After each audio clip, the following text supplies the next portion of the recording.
Hey class, good afternoon. So let us now come to the first topic, machine design. So the topic is about brake brakes. So let us now proceed. Let us define what.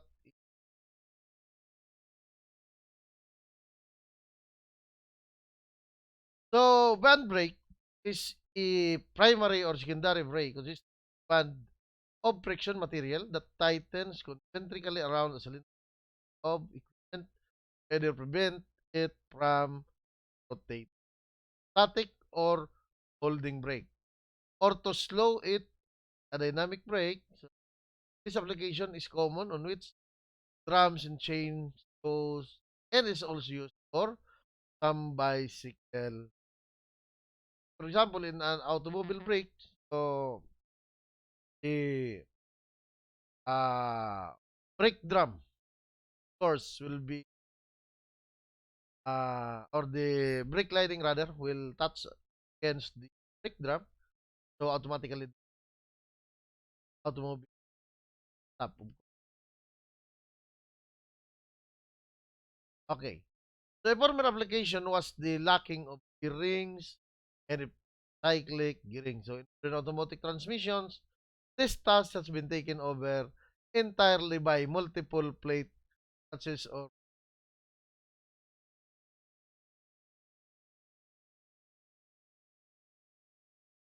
so let us now come class to the definition of terms, or maybe the nomenclatures or the notations used in brakes clutches. Okay.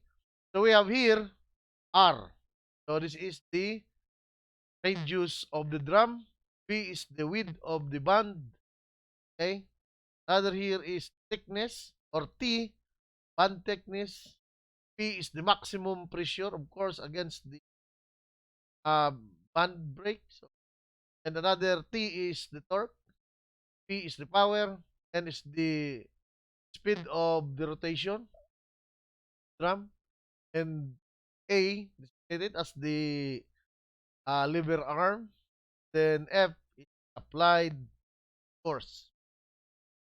Okay. So another we have this uh letter C. So distance from belt attachment to the fulcrum. So later class you examine the illustration so that you can locate where the abbreviations are. So V is designated as the velocity. So we are referring to the linear velocity of the rotating parts, drum rather. Another is theta is the angle of contact or the angle of wrap. And mu, of course, is the coefficient of friction. And then T stress is the tensile stress of the band. Then F net force. T is the drum diameter. And A is the projected area. And F1, F2 is the tight and the slack side. Tension on the tight or slack side. Okay. So a band brake consists of a band glass. So generally made of metal. Okay. So, and embracing a part of a circumference of the drum, of course. Okay. So actually, maybe the maximum angle of wrap is more than 180 times 270. Okay. So, and on application. Okay.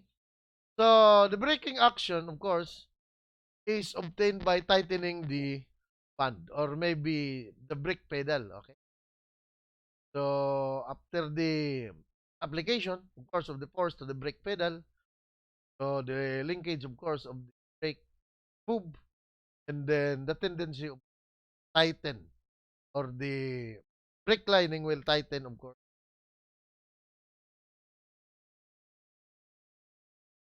Stating drum may be stuck. So the difference in the tension, of course, at its end of the tight side and the slack side, of course, is the net tension. And then multiplying that net tension by the radius, of course, of the drum, you will, of course, easily or determine the torque, torque.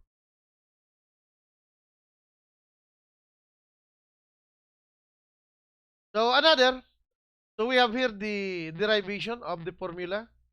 Okay, so of course I will explain that total derivation. That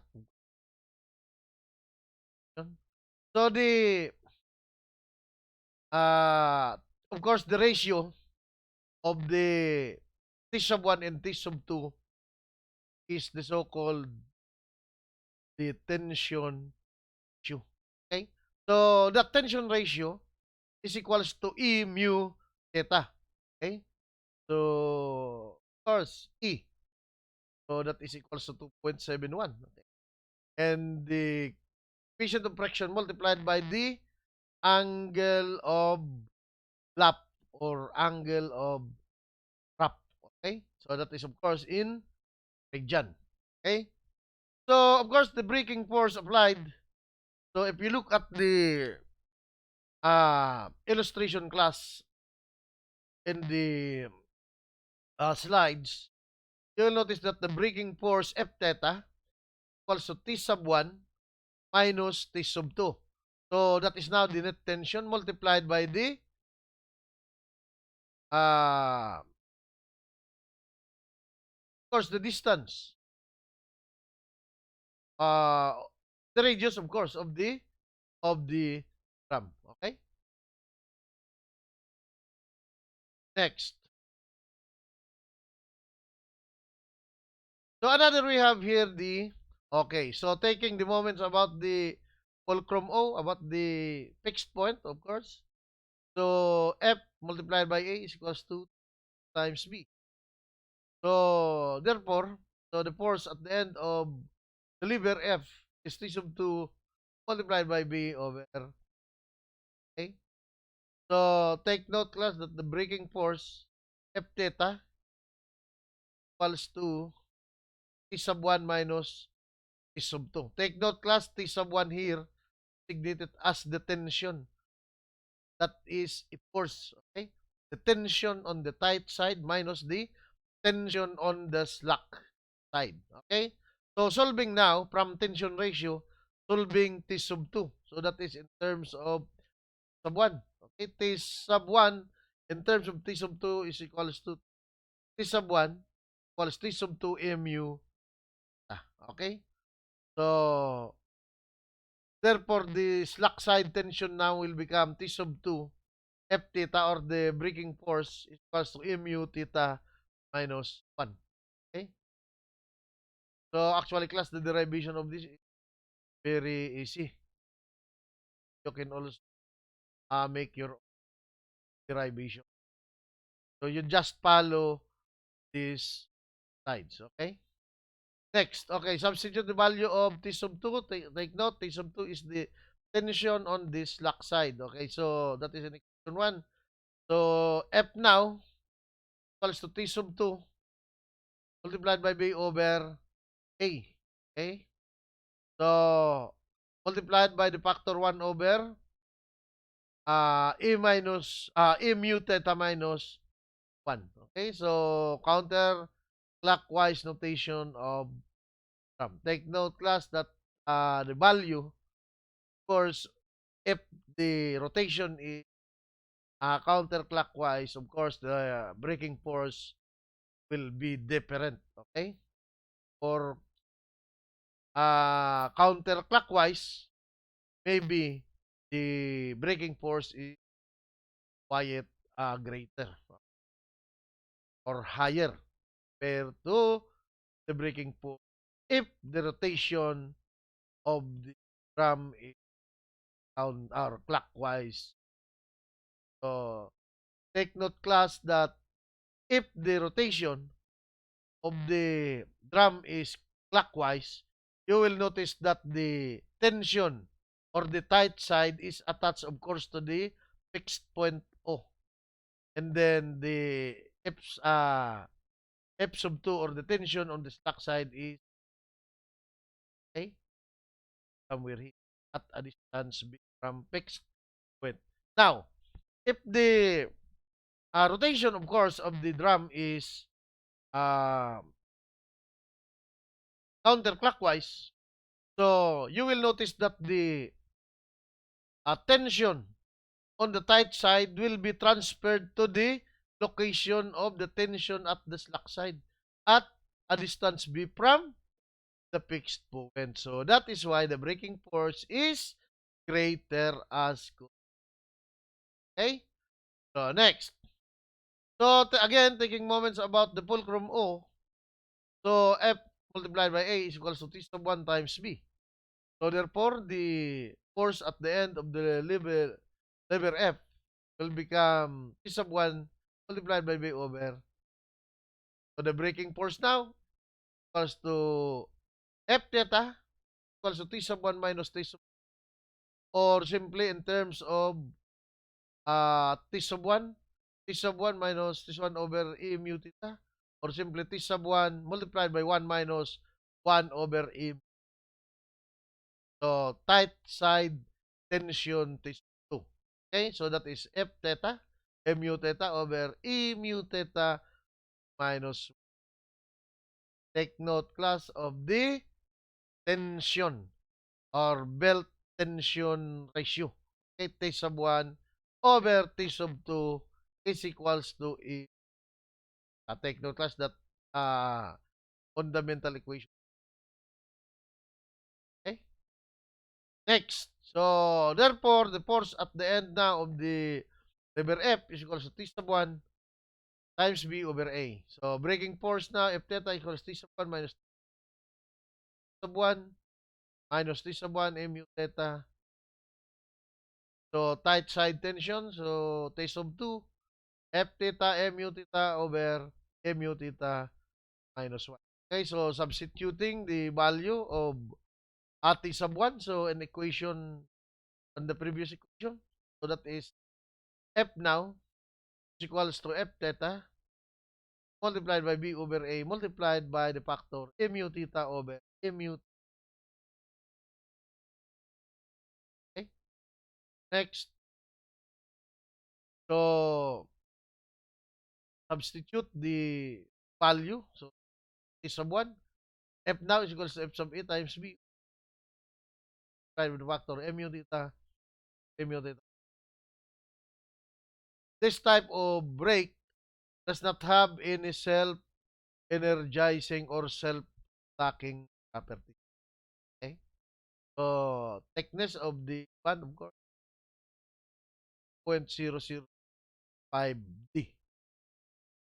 Now, of course, in the absence of data, you can easily assume that the band thickness is equal to 0.005 of, okay? So, width of the band, of course, W sub 1 H, then the design, tensile, stress. From the basic equation class, F or the stress rather is equals to F over A. You can not forget the take note class that the stress here is purely tension. Purely tension. You cannot consider compression here or shear or whatsoever. So, differential band brake. Okay? So, in differential band brake, the two ends of the band are attached to feet on the lever at a distance of P sub 1 and 2 from the pivot pin on and plus. So it is to be noted that when B sub 2 greater than B sub 1, the force F must act upwards in order to apply the brake. Let us now consider class D, differential band break. So you will notice that we have here theta. So meaning the angle of contact is theta. Then T sub 1 is of course the tension on the tight side. So take note class that the assumption here in clockwise direction. So T sub 2 is here now. So take note class that the arm B sub 2 from the fixed point O, of course, is arm of the tension, okay, and B is backside. So the breaking force now here, that's at distance A is force F. Okay. So take note class that the problem will not be the same to this figure. So it depends upon on the configuration or the problems configuration of the illustration depends on problem. Okay? So but anyway, so this is the assumption, okay, on how we are going to derive a formula. Okay? Next, so for counterclockwise rotation of the drum, so taking again moments from the fulcrum.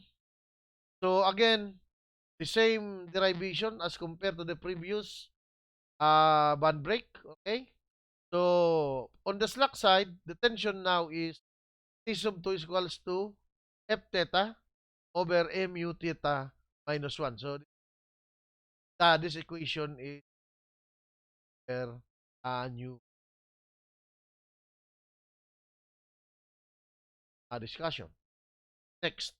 So for the slack side, so we have here T sub 2 equals to F theta, then mu theta minus, okay?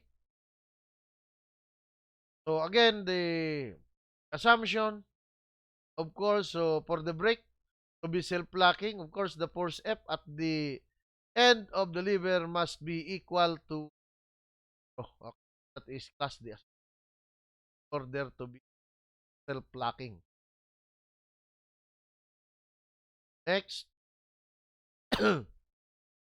Another is for counterclockwise rotation class. So the same derivation. So this is simple mechanics. Okay. So again, take summation a moment about the pivot point O, fixed point O. Then consider of course the direction of all the forces. And then solve for or get value of sub 1 or maybe. Then again, do not forget the belt tension ratio in order to substitute sub 1 equation. So again, the value taking moments about the fulcrum O, same process. So again, braking force F theta also T sub 1 minus T, or in terms of the belt tension ratio, T sub 2 mu theta minus T, or the slack side tension, T sub 2 equals to F theta over F mu theta minus 1.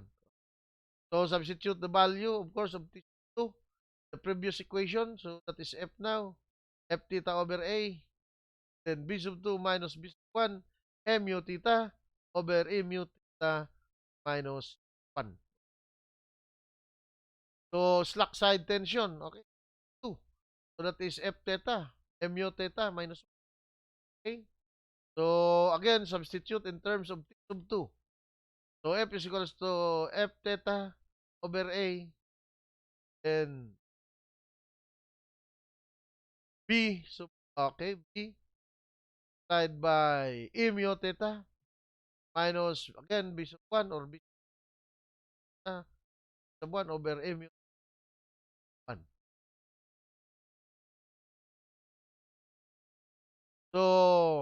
or self-locking. Okay? So the force F must be 0 or negative. Okay?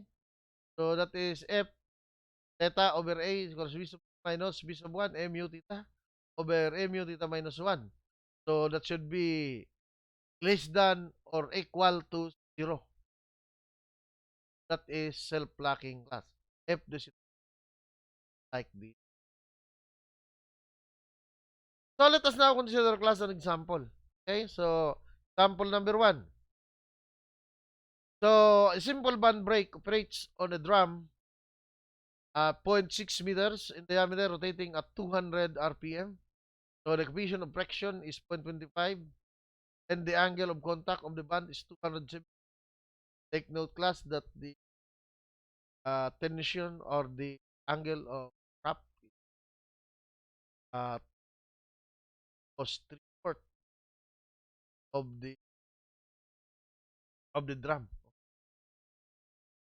270.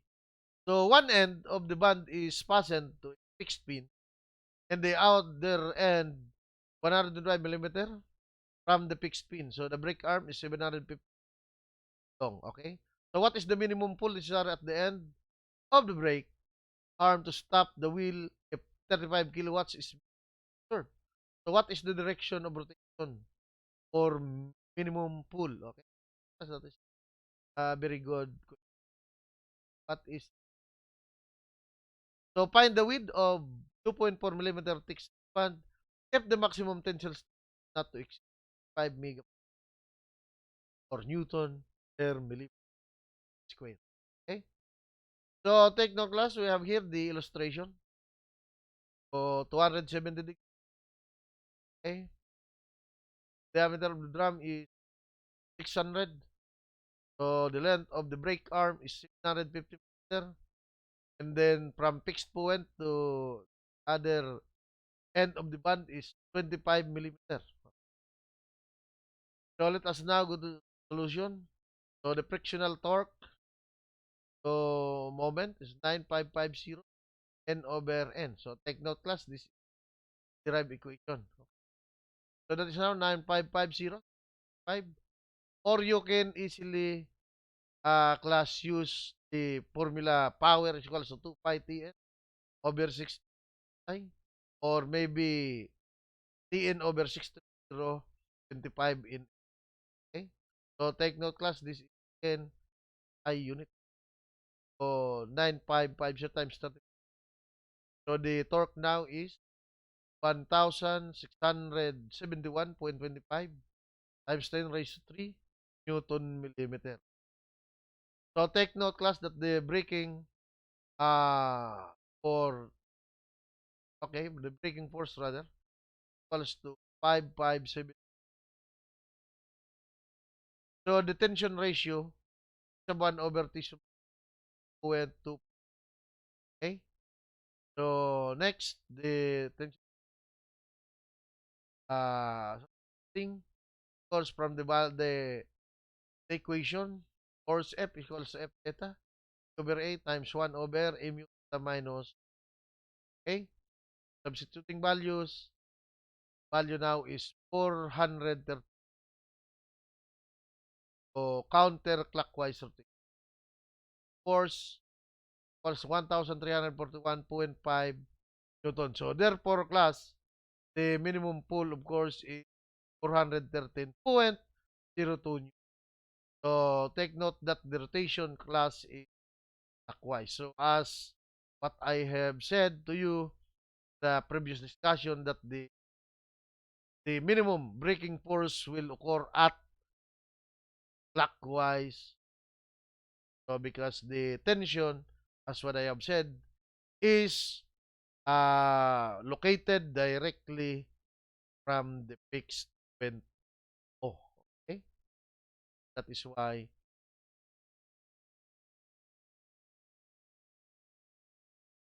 So again, so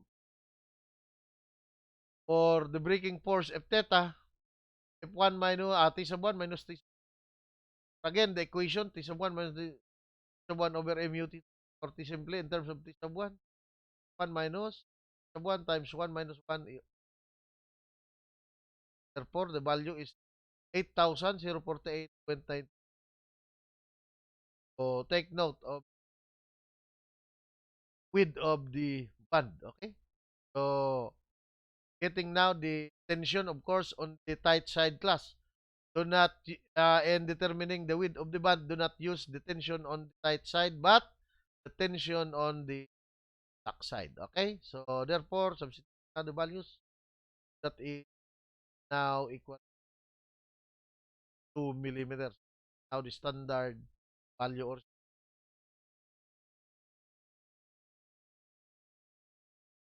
okay. Another example class we have here. In a simple band brake, the length of the lever is 400 millimeters. So, tight end of the band is attached to the fulcrum of the lever at the slack end in. So, millimeter from the room. So, the diameter of the brake arm or the brake drum rather is 1 meter and the arc of contact 300 degrees. So, the coefficient of friction between the band and the drum is 0.35. So, the brake drum is attached to a hoisting drum of 3 of diameter 60.65 meter. So, that just means alone determine force required to at the end of the lever to just support the load. Okay? So, meaning class, the the load will not just move. So, the load will now be considered steady. So, it will be supported, of course, by the brake force F. Okay. Another is required force when the direction of the reverse. Direction is counterclockwise. So, another is the width of steel band if the stress is. So, let us now proceed past this. So, this is now class the illustration. 1 meter diameter. So, the hoisting drum is 650 meter. The angle of wrap, angle of contact, or angle of lap is 300 degrees. And, of course, the weight, W, weight on the hoisting drum. Then, the length of the arm is 40.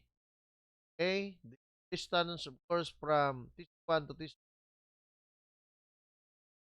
one. Okay. So, solving now the torque on the hoisting drum. So, again, substituting values. Again, class, what I've said, you can easily use power equals to 2 pi Tn or Tn over 630.5. So, for each I, so value now is 0.5 times 10 Newton millimeter. So, the hoisting drum, in the brake drum, so are mounted, of course, shop. Okay. Same shop, rather. So, the torque on the brake drum, so, take note, class, that the torque here designated 6.5 times Newton millimeter. Or the braking force F theta equals to the moment, of course, over R. Or the torque over R. Okay? So, the value now is 13,000 Newton. So, the getting now the tension ratio, that is the value now is 6.20. Okay? So, actually, class, the solution of very easy. Okay? So, the equation that you are going to price here, first, the power equation, pi T n over or T n 5. The equation for stress is stress equals to F1 over A, and then the tension ratio, T1 over equals to mu theta. Okay? So, once you memorize that class and you know how you are going to, you know how to analyze the problem. So, it is so Okay? So let us now class proceed. So for the tension ratio, 6.25. Then for the force at the end of the lever. Okay? So substituting values, F theta or the braking force times B A. Okay? So the value now is 281.38. Take note, counterclockwise rotation. Okay? Counterclockwise rotation. So next, so for the other rotation, so force F now is equals to F theta. Value is 1,700. So getting now the thickness of the band using the assumption h equals to 0.005D. So the value is 5 millimeter. Okay, so getting now the braking force equation. Okay, F theta equals to sub 1 minus 2. So again, substitute values. Uh, Tension on the tight side, of course, is 15,470. So again, equation again, 1,000 sub 1 over minus 1 over 5. Therefore, T sub 1 is 51, 62. So another example class. Example number 3. So a band brake shown in the figure uses a B-belt. So the pitch diameter of the groove pulley is 400 millimeters. So the groove angle is 45 degrees. And the coefficient of friction is determine the power rate. Okay? So illustration class is the rotation 400 RPM. Diameter is 400. Take note that the band is form of belt. So the distance from the point to, of course, to where the braking force is applied is 750. Okay? So getting now the ratio of the sub 1 over T sub, then the value now is 11. So for clockwise rotation, again, braking force of 1,013.4 Newton. Torque now on the drum. So torque T or moment M equals to FR or F theta multiplied by the radius of the rotation or F theta multiplied by D over 2. So the braking force now is 2,013 or torque on the drum now is equals to values that is equals to 402.60. Power rating now, simple equation, use again, power is equals to 2 pi Tn over 65 in English. The power how now here.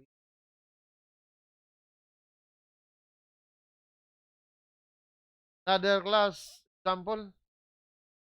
So sample number 4. So figure on the next slide. So of the two-way band brake, it is to design that it rate equally with both clockwise and counterclockwise. So the diameter of the drum is 400 and the friction between the band and the drum is 0.3. So the angle of contact of the band brake is 70 degrees. The torque exerted in the band brake is 400 newton. Calculate. Okay. Force F required at the end of the lever.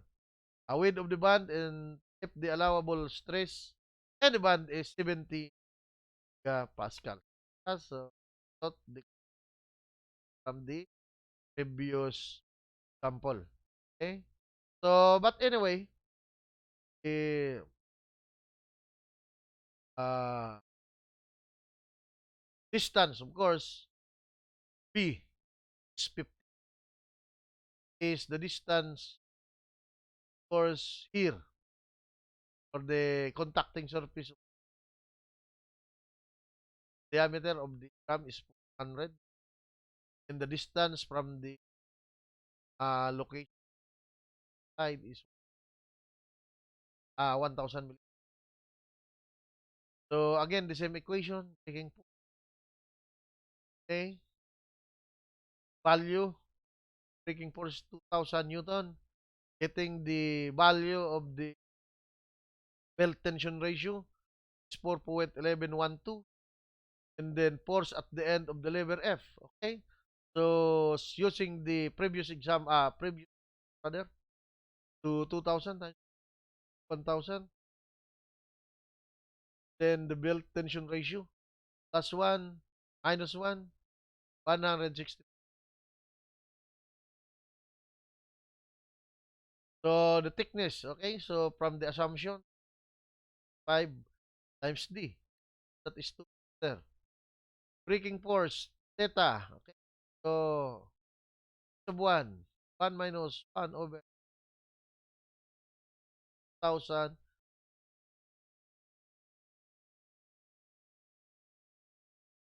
So tension on the tight side, so getting that is 1,642. Width of the band is 20 of tensile.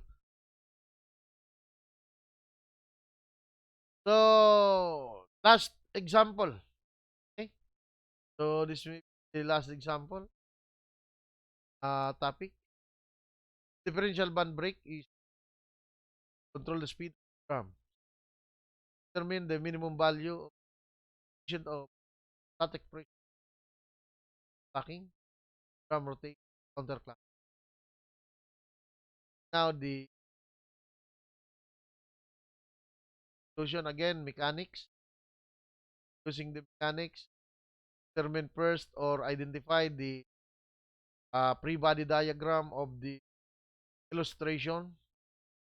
Then solve now the moment, of course, or the torque. Then solve all the forces, of course. A sub 1, A sub 2. Then substitute the values. You will determine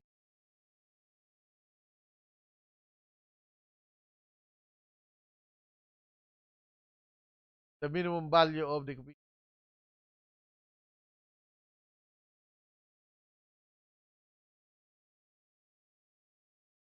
Okay. So the minimum value of the coefficient of static friction equal to 0.3. So another. So this may be class answered by you. Okay. So problem number 1. So this problem class will be submitted with, of course, your answer. So a band brake is used to operate on a 600 millimeter diameter drum that is rotating at 200 RPM. The friction 0.25. The brake band has an angle of contact of 270. So same as with the example. Problem number 2. So, and one end of fasten 120 arm is long, is placed perpendicular to the diameter bisecting. And the minimum pull necessary at the end of the arm to stop the drum. Take note as this problem in a board exam. Study this. So another, so from the previous problem, so what is the width of the steel band? 2.4 millimeter thick required for this brake if the maximum as problem number 3, a band brake is absorbed 5 horsepower at 200 RPM. The maximum pressure between the lining drum is 120. Width of the band is 3 inches and find the maximum band tension diameter of the drum. Problem number 4. What band thickness is in millimeter is necessary for a 500 millimeter gram. The maximum lining pressure is 0.5 mega. Allowable band stress is for another problem number 5. The double block brake assembly calculate the friction power if the 500 millimeter drum rotates 160 at the instant the braking force is applied. The angle of contact is 90 normal force on the left and right blocks are and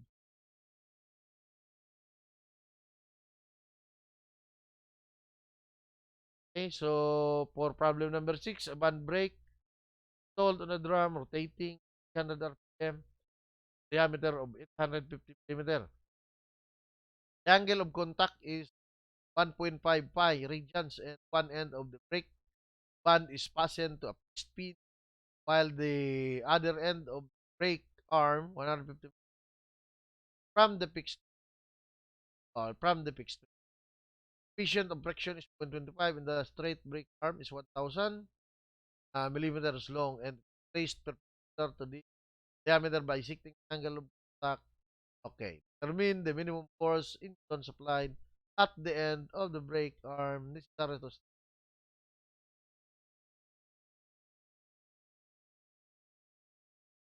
problem number 7.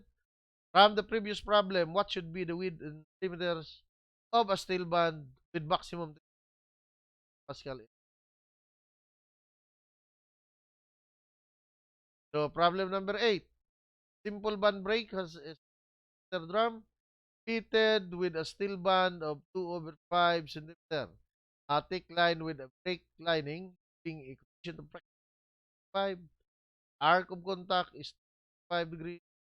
Drum is attached to the hoisting drum that sustains a rope load of 1,000 kilogram. The operating force has a moment arm of 150 millimeter, 1.5 meter rather. And the band is attached 12 centimeter from the pivot point to determine the torque just required to